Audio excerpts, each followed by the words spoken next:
કારગિલ જિલ્લાના વિવિધ વિસ્તારોમાં છેલ્લા 3 દિવસથી સતત હિમવર્ષા ચાલુ છે। જિલ્લાના દક્ષિણી વિસ્તારોમાં ખાસ કરીને સોરોખેડમાં 15 થી 20 ઇંચ બરફ જમા થયો છે, જ્યારે કેટલાક સ્થળોએ તેનાથી પણ વધુ હિમવર્ષાના અહેવાલો છે। કારગિલ શહેર અને તેના ઉપનગરોમાં દિવસભર હળવો હિમવર્ષા ચાલુ રહી હતી, જો કે તાપમાનમાં નજીવા વધારાને કારણે બરફ પીગળવાનું ચાલુ છે। દર વર્ષે દુષ્કાળનો સામનો કરતા સાવત પ્રદેશમાં આ વખતે ઘણી હિમવર્ષા થઈ છે, જ્યારે શેરગોલમાં પણ સારી એવી હિમવર્ષા જોવા મળી છે।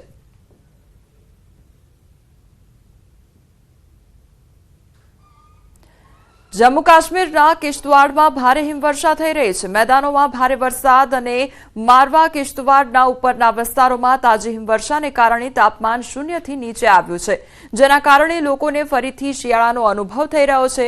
વરસાદ અને હિમવર્ષાના કારણે ભૂસ્ખલન પણ થયું છે, જેના કારણે ઘણા લિંક રોડ ટ્રાફિક માટે બંધ થઈ ગયા છે।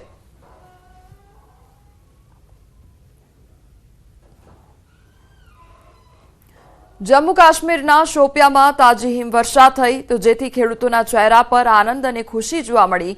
શુષ્ક સિઝનમાં પાણી મેળવવામાં તાજી હિમવર્ષા મહત્વની ભૂમિકા ભજવશે। ખેડૂતોએ જણાવ્યું કે તેઓ હિમવર્ષાની આતુરતાથી રાહ જોઈ રહ્યા હતા, કારણ કે તે જુલાઈ અને ઓગસ્ટ એવી શુષ્ક મોસમમાં મહત્વપૂર્ણ ભૂમિકા ભજવે છે। શોપિયાન જિલ્લો દર વર્ષે 4 લાખ મેટ્રિક ટનથી વધુ સફરજનનું ઉત્પાદન કરે છે અને 99% વસ્તી આ ઉદ્યોગ પર સીધી રીતે નિર્ભર છે। ઉપરના વિસ્તારોમાં 2 ફૂટથી વધુ બરફ ભેગો થયો છે અને મેદાની વિસ્તારોમાં ભારે હિમવર્ષા ચાલુ છે।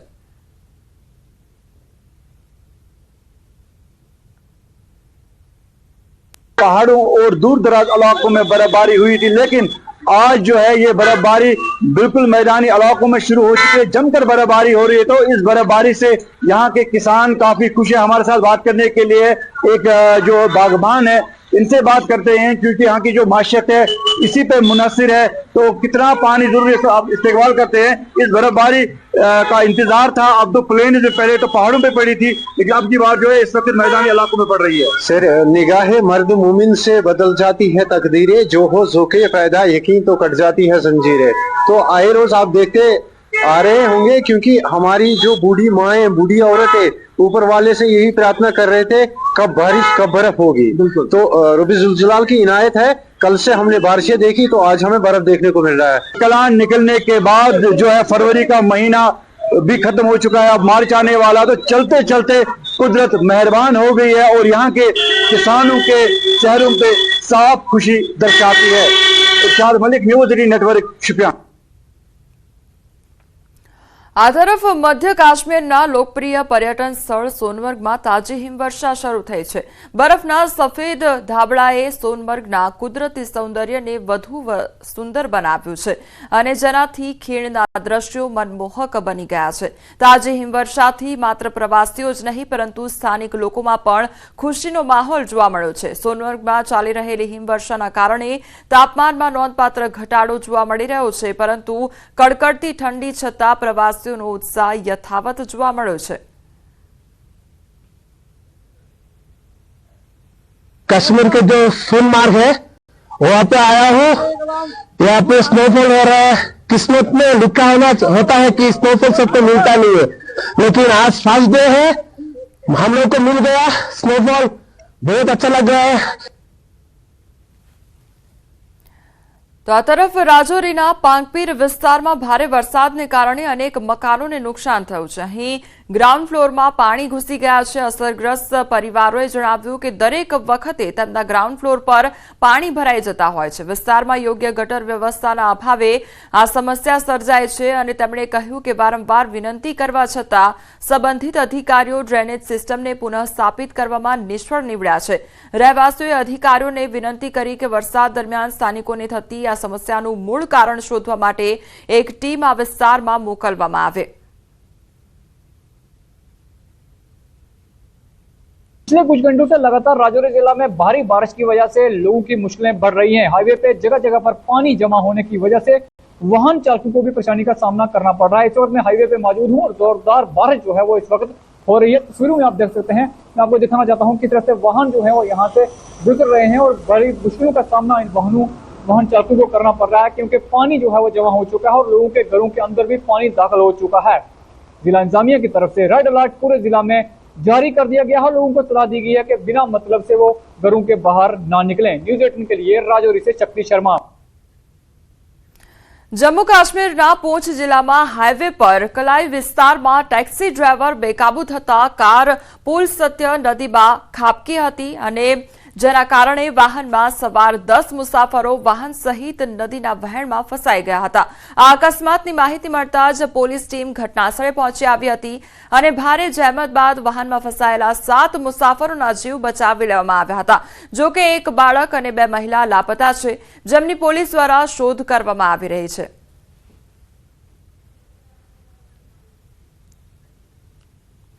ભારત, નેપાળ અને પાકિસ્તાનમાં ભૂકંપ સર્જાયો અને બિહારના 6 જિલ્લામાં ભૂકંપના આંચકા અનુભવાયા છે।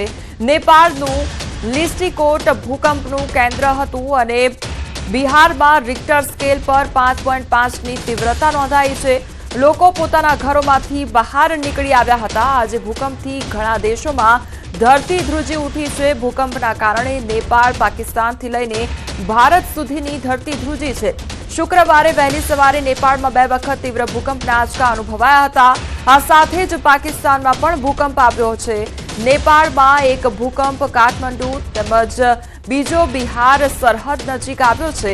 રિક્ટર સ્કેલ પર ભૂકંપની તીવ્રતા અનુક્રમે 6.1 અને 5.5 માપવામાં આવી હતી। ભૂકંપનું કેન્દ્ર બિંદુ નેપાળમાં હતું અને તે લગભગ 2:30 વાગે આવ્યો હતો। તો ભૂકંપના કારણે પશ્ચિમ બંગાળના સિલિગુડી અને બિહારની જમીન પણ ધ્રુજી ઉઠી હતી। નેપાળમાં આવેલા ભૂકંપના કારણે પટના, મુઝફ્ફરપુર સહિત બિહારના અનેક જિલ્લાઓમાં ભૂકંપના આંચકા અનુભવાયા હતા।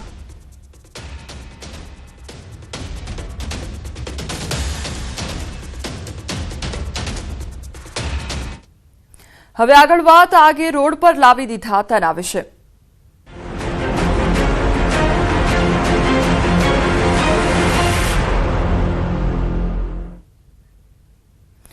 સુરતમાં ટેક્સટાઇલ માર્કેટમાં લાગેલી આગ આખરે હવે કાબૂમાં આવી ગઈ છે। 46 કલાક બાદ વહેલી સવારે 6 વાગે આગ સંપૂર્ણ કાબૂમાં આવી ગઈ છે। આગના કારણે 1000 કરોડના નુકસાનની ભીતિ પણ સેવાઈ રહી છે। બિલ્ડિંગને કુલિંગની કામગીરી કરવામાં આવી રહી છે અને ફાયરને 12 કલાકનો સમય હજુ પણ લાગશે। તો કુલિંગની કામગીરી કરવામાં હજુ પણ આગામી 12 કલાકનો સમય લાગશે, પરંતુ આગ સંપૂર્ણપણે હાલ કાબૂમાં આવી ગઈ છે। પરંતુ 1000 કરોડનું નુકસાન થયું હોવાની ભીતિ સેવાઈ રહી છે।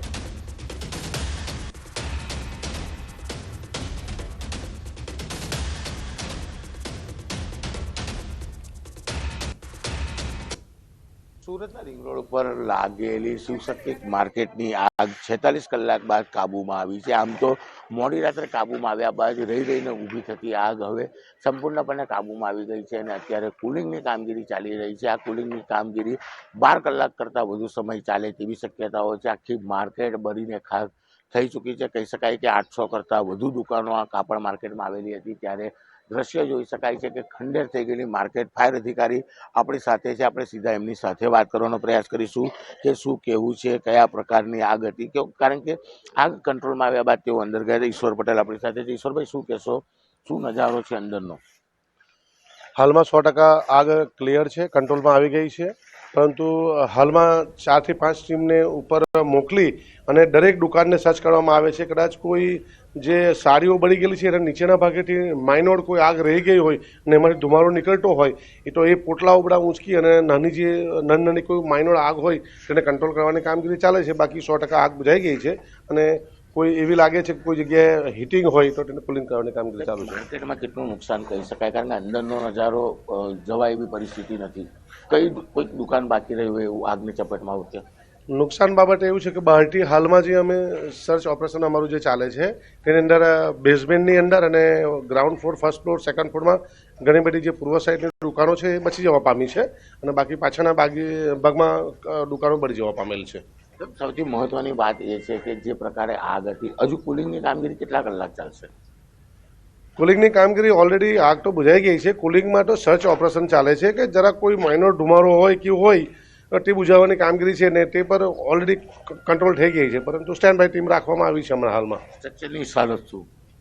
સ્ટ્રક્ચર હમણાં ડેન્જર પોઝિશનમાં છે, એટલે જ્યાં સુધી ઝોનવાળા તરફથી કોઈ સક્સેસબિલિટીનું સર્ટિફિકેટ ના મળે ત્યાં સુધી એન્ટ્રી અમે નો એન્ટ્રી કરવામાં આવી છે.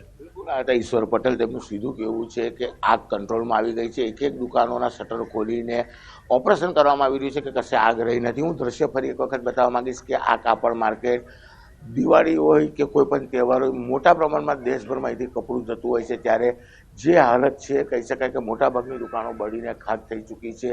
લાખો નહીં પણ કરોડો લીટર પાણીનો મારો કરીને આગ પર કંટ્રોલ કરવામાં આવ્યો છે. 500 થી 1000 કરોડના નુકસાનની ભીતિ સેવાઈ રહી છે. ત્યારે ચોક્કસ કહી શકાય કે સ્ટ્રક્ચર અત્યારે ડેન્જર લેવલ પર છે. અધિકારીઓ આવ્યા બાદ ચેક કર્યા બાદ જ અંદર પ્રવેશ થશે, પણ હાલ જીવના જોખમે ફાયરના અધિકારીઓ અંદર પહોંચી રહ્યા છે. હું એક દ્રશ્ય બતાવવા માંગીશ કે આ દુકાન છે અને આ દુકાનમાં રહેલો કાપડનો જથ્થો દેખાઈ રહ્યો છે કે અત્યારે આ કાપડ કશું જ કામ લાગે એવું નથી, કારણ કે એક બાજુ આગ લાગી હતી, બીજી બાજુ પાણીના મારાને લઈને ટોટલ માલ મોટા પ્રમાણમાં નુકસાન છે. ત્યારે ચોક્કસ 46 કલાક બાદ આગ કાબૂમાં આવી છે. 12 કલાક સુધી હજુ પણ કહી શકાય કે આ માર્કેટમાં એક એક દુકાનના શટર ખોલી ઓપરેશન ચાલશે અને ત્યારબાદ સ્ટ્રક્ચરનો રિપોર્ટ આવ્યા બાદ બિલ્ડિંગમાં પ્રવેશ કરવામાં આવશે. જોકે વેપારીઓ દ્વારા આજે પણ આ વિસ્તારની 57 જેટલી માર્કેટોમાં વેપારીઓને આવવાની છૂટ છે, પણ વેપાર ધંધા માટે વાહનોને આવવા માટે પર પ્રતિબંધ મૂકવામાં આવ્યો છે.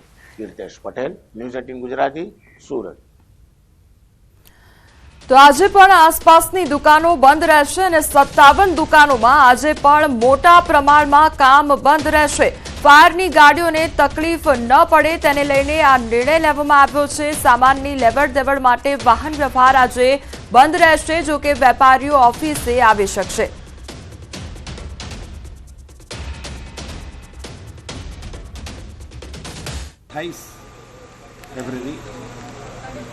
सूरत के कपड़ा बाजार में जो पुराने जो 55 मार्केट जो कल बताया तो वो एरिया कमेला से लेके मीठी खाड़ी तक और इधर सालासर गेट से होते हुए हमें पूरा एरिया महावीर मार्केट से अनुपम मार्केट ये पूरा एरिया, इसके अंदर भारी माल, छोटे बस, टेम्पो, सबकी माल की आवाजाही पूर्ण रूप से बंद रहेगी.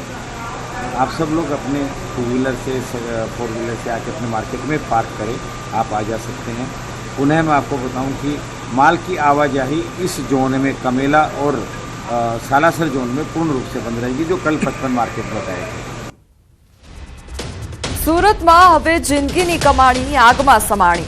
આગમાં વેપારીઓની સ્થિતિ કપરી બની ગઈ છે. વેપારીઓએ રડતા રડતા પોતાની વેદના વર્ણવી છે. સુરતના શિવશક્તિ કાપડ માર્કેટમાં લાગેલી ભીષણ આગની ઘટના બાદ વેપારીઓના હૃદયદ્રાવક દ્રશ્યો સામે આવ્યા છે. વેપારીઓની આંખમાં આંસુ સરી પડ્યા છે. વેપારીઓ રડીને કહી રહ્યા છે કે તેઓ અગાઉ કરોડપતિ હતા, હવે રોડપતિ થઈ ગયા છે. એટલું જ નહીં, વેપારીઓ ત્યાં સુધી કહી રહ્યા છે કે આ નુકસાનીનો અંદાજ પણ લગાવી શકાય એટલું નુકસાન થયું છે, કારણ કે લગ્નની સિઝન હોવાથી મોટા પાયે દુકાનોમાં સામાન તૈયાર કરેલો પડ્યો હતો. ઓછામાં ઓછો જોઈએ તો નાનામાં નાની દુકાનમાં પણ 20 લાખથી વધુનો સામાન હતો તેવું વેપારીઓ કહી રહ્યા છે. मैं तमिलनाडु से आया हूँ. क्या मांगे स्टॉक होगा? पूरा है सर 1 करोड़ के आसपास में. सरकार से क्या मांगे? कितनी दुकानें अंदर आसपास में अभी 800 के प्लस का दुकान है. सबका हाल क्या है क्या समझ में नहीं आ रहा सर. सरकार से क्या मांग कर रहे हो आप? सरकार लोगों ने अभी पूरा व्यवस्थित तो पूरा तो देख लिया है. आप लोगों ने तो मीडिया के तरफ से तो पूरा तो बता दिया है. अभी सरकार लोगों ने क्या करेगा उन लोगों ने देखना है. व्यापार लोगों का तो हम तो बाहर देश से दूसरे देश से भी आके इधर काम करने के लिए हम आया. अभी इधर का गवर्नमेंट क्या सपोर्ट करेगा कि हम देखना पड़ेगा. કરોડપતિ હતા, આજ રોડપતિ છે. કેટલો માલ હશે? તમામ દુકાનોની અંદર માલ હતો. અત્યારે સિઝન ને બધું સિઝન છે એટલે બધું લોકો રેડી કરીને મૂકેલો હતો. બી આપણી સિઝન થાય આ હિસાબે માલ મોટી સંખ્યામાં સ્ટોક હતો, એનો અંદાજ જ नहीं लगा सकते. कुछ भी अंदाज नहीं लगा सकते हैं कितना नुकसान होगा, क्योंकि अंदर किसकी उगरानी नहीं आई है बाहर, तो उगरानी का वो कैसे अंदाज लगाएगा? किसको पता चला कितने आने वाली कितने आने वाली? हर दुकान के अंदर 10-20 लाख का स्टॉक होता ही है कम से कम. સુરતમાં ટેક્સટાઇલ માર્કેટમાં આગનો મામલો. ત્યારે સુરત મનપાની સામે બેદરકારી સામે આવી છે અને કોન્ટ્રાક્ટ કર્મીઓને સેફટી વગર કામગીરીમાં જોડ્યા હતા. કામદારોને સેફટીના નામે માત્ર હેલ્મેટ આપવામાં આવ્યું હતું. પગમાં કોઈ પ્રકારના સેફટી શૂઝ પણ આપવામાં આવ્યા નહોતા. સુરેન્દ્રનગરમાં ગેરકાયદેસર ખાણમાં દુર્ઘટના સર્જાઈ અને એકનું મોત નીપજ્યું છે। કાર્બોસેલની ખાણમાં ભેખડ ઘસી પડતા શ્રમિકનું મોત નીપજ્યું છે। ગેરકાયદેસર કાર્બોસેલના ખોદકામમાં વધુ એક શ્રમિકનો ભોગ લીધો છે। મૂળીના વગડિયા ગામનો મોડી રાત્રિનો આ બનાવ સામે આવ્યો છે। મોડી રાત્રે જ પરિવારજનોએ અંતિમ સંસ્કાર પણ કરી નાખ્યા હોવાનું બહાર આવ્યું છે। પોલીસ ફરિયાદ કર્યા વગર બારોબાર અંતિમ સંસ્કાર પણ કરી દીધા। સ્થાનિક તંત્ર દ્વારા શ્રમિકના મોત મામલે હજી સુધી સત્તાવાર પુષ્ટિ કરવામાં આવી નથી। ચોટીલા નાયબ કલેક્ટર સહિતની ટીમ દ્વારા શ્રમિકના મોત મામલે વગડિયાની સીમમાં તપાસ પણ હાથ ધરવામાં આવી છે। સંવાદદાતા અક્ષય અમારી સાથે જોડાઈ ગયા છે। અક્ષય, શ્રમિકના મોતનો મામલો શું અપડેટ તેને લઈને? જી, ચોક્કસથી વાત કરવામાં આવે તો સુરેન્દ્રનગર જિલ્લાના મૂળી અને થાન તેમજ આસપાસના વિસ્તારમાં મોટા પ્રમાણમાં જે તંત્ર દ્વારા ગેરકાયદેસર કાર્બોસેલની ખાણો પૂરી દેવામાં આવી હતી, તે ખાણોમાં ફરી વાર જે છે ખનીજ માફિયાઓ દ્વારા ખોદકામ કરવામાં આવી રહ્યું છે અને જે શ્રમિકો છે એમને જીવના જોખમે આ ખાડાઓમાં ઉતારવામાં આવી રહ્યા છે, જેના કારણે વધુ એક શ્રમિક છે એનું ભેખડ ધસી પડવાના કારણે જે શ્રમિક છે એનું મોત નીપજ્યું છે। આ મોતને બનાવની જે ગઈકાલ મોડી રાત્રે બનાવ્યો હતો, ત્યારબાદ પરિવારજનોએ આ મામલે કાંઈ પણ કહેવાનો ઇનકાર કરી દીધો હતો અને કોઈ પણ પ્રકારની પોલીસ કાર્યવાહી કર્યા વગર જ પરિવારજનોએ મૃતકના અંતિમ વિધિ પણ કરી દીધી છે। જ્યારે આ અંગે સમગ્ર મામલો છે એ ચોટીલા નાયબ કલેક્ટર પાસે પહોંચતા તેમણે સ્થળની મુલાકાત લઈ આ અંગે વધુ તપાસ હાથ ધરી છે। જી અક્ષય, સમગ્ર માહિતી બદલ આપનો આભાર।